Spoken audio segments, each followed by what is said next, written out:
Demon Slayer Season 2, Episode 4 of the Entertainment District arc is now out and available for you all to go and watch.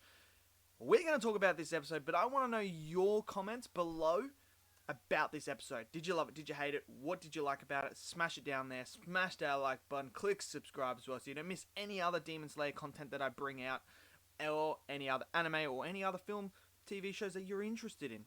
So let me know. Let's do this. Let's jump into this review of Episode 4 of the Demon Slayer Season 2 Entertainment District arc.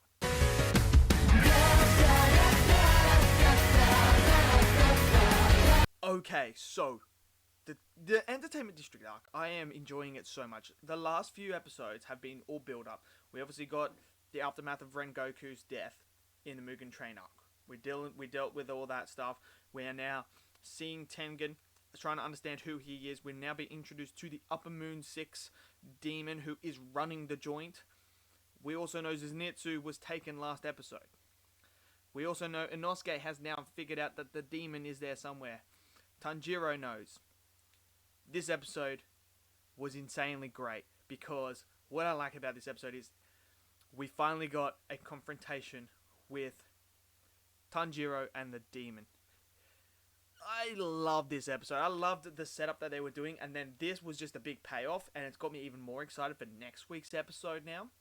But obviously, Tengen, I really like Tengen in here because he's starting to feel like he's making the wrong decisions by putting Zenitsu, Inosuke, and Tanjiro in harm's way because of how lower ranked they are compared to a Hashira. And when Zenitsu's gone, he's starting to think, I want my wife back so badly that I'm willing to put other people's lives at risk. I need to do it myself. But that's what I really like about his character is he's starting to show the softer side of him and like how he cares for people. Because at the moment, we just see his party boy, flamboyant dude who just doesn't care. It's all about him. It's all about being flashy. But now we're getting to see that other side of him that I really appreciate as well. I love the interaction between Inosuke and Tanjiro on top of the buildings. That was absolutely hilarious. I love it when Tanjiro is explaining to him, we need to do this, we need to do that. And then Inosuke is just sitting there and is just like, that's exactly what I was going to say to myself as well. And I was just like, dude, that's such an Inosuke thing to do, is when someone gives these brilliant ideas, he's always like, yeah, I was about to do that. I agree with you, because I was about to say that. That's why I love Inosuke, because he's like that. So they agree they're going to meet up after Tengen tells them that they're not going to be needed. And can we just talk about how good Tengen is at sneaking around? Like, the guy's there, vanishes, boom, gone, in and out. Like, he's really cool in that aspect. But then we follow on, and we see Tanjiro reveals himself as to be a male. But she already knew, the lady that's about to leave already knew that he was a boy from the voice, from the face, from everything basically. And he was just like, oh, wow, who else knew that I was a boy?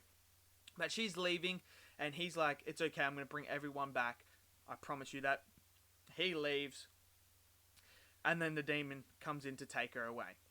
Again, I love the design of this demon. She looks menacing. She looks scary. I like the way they've done her belt, her material that comes out. It just looks so freaking good. And she looks scary. The green eyes are incredibly great. Because they just give us that snake reptilian vibe of like, I don't know, it looks like that. Like, I get those type of vibes from her and I'm like, yeah bro, she's gonna like wreck some fools. So she takes her.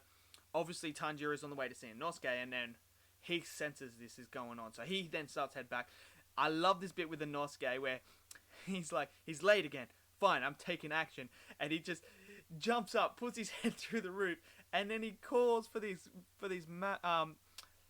mice. And I'm sitting there, I'm like, why is he calling for mice? And there's these muscle mice bringing his swords. And I'm just, I lost it there. I thought that was absolutely hilarious. Obviously, we see Tengen try to figure out what is going as well. He sneaks in to see someone to say what happened. Gets the information, he's out, and he's on his way as well to find this demon. And then we get the big climactic bit at the end where Tanjiro comes face to face with the Upper Moon 6. And what I like about this Upper Moon 6 too is now I understand why she's able to completely get away with this stuff, because the way she devours humans is not the same as all the other demons, where they just bite you and it's just like basically drain your blood and eat you and stuff like that, and there's blood everywhere.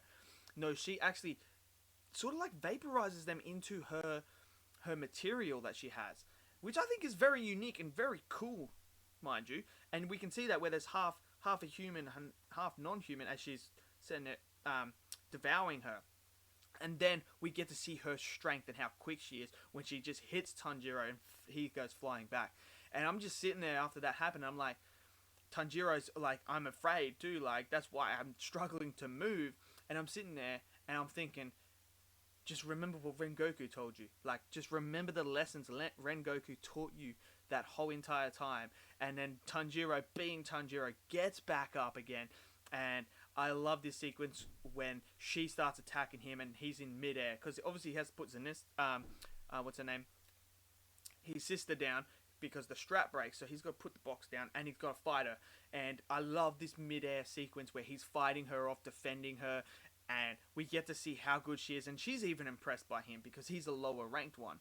And then when they finally land and they're face to face, he starts questioning, like, can I take an upper rank by myself, without Zenitsu, without Inosuke, without Tengen? Can I take this person on? And he's like, and I love that line at the end where he's like, it's not a matter of I can take him on, I have to take it, I have to do it. Like, I love that moment, like that attitude of like, I can either sit here and go, can I take him, and start to question myself, or I can just be like, no, I have to do this no matter what. So yeah, I just really, really enjoyed this episode quite a lot. It's fun, it was entertaining. I love this confrontation now, and now things are about to get flashy, as Tengen says, because I've got a feeling we're going to see Tengen fight this Upper Moon here. And I'm very interested to see what we're going to get, how this is going to look, because you can see it on the manga, but when you see it visually, it's completely different, and I'm so excited to see the sound breathing techniques and what they look like. I'm interested to see the fighting styles come to life. I'm just really excited for the next episode now. I'm loving this so far.